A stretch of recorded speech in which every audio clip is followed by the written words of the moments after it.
સુરતમાં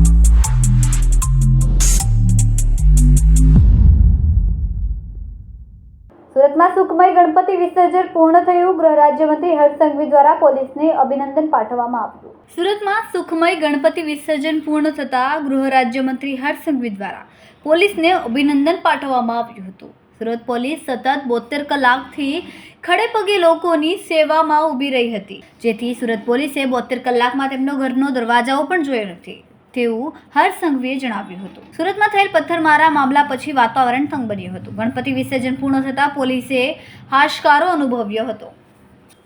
કેમેરામેન સેનિલ વિરાણી સાથે વિશાલ છેઠા, માનવ પ્રભા ન્યૂઝ, સુરત.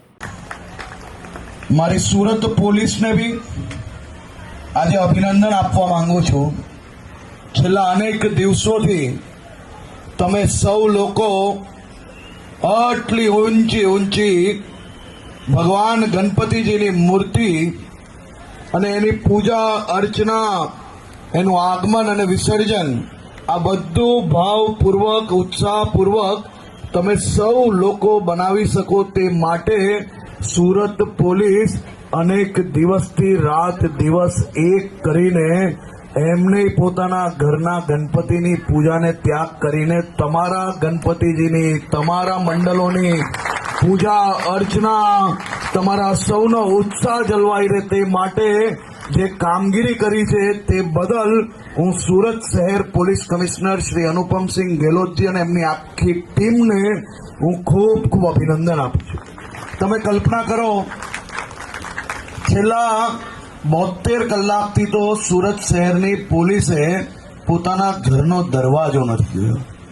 સાહેબ, એક દિવસ પહેલા ઈદ હોય ને બીજા દિવસે ગણપતિજીનું વિસર્જન હોય, 2 દિવસ આ બંદોબસ્ત હજી કાલ સવાર સુધી ચાલશે. પરમ દિવસ સવારનો લાગેલો બંદોબસ્ત કાલ સવાર સુધી જ્યારે ચાલવાનો છે, ત્યારે જ્યારે આપણી ગુજરાત પોલીસ, સુરત પોલીસના એક અધિકારી, એક જવાનો તમારા સૌના તહેવારો સારી રીતે બની શકે તે માટે રાત દિવસ એક કરી છે.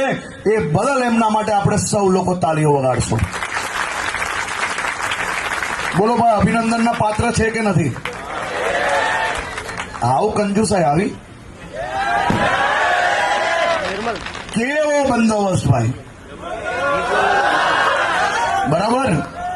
અમારા વિડીયોની નવી અપડેટ મેળવવા માટે સબસ્ક્રાઇબ કરો માનવ પ્રભા ન્યૂઝ ચેનલને. બેલ આઇકન ક્લિક કરો લેટેસ્ટ વિડીયો સૌથી પહેલા મેળવવા માટે.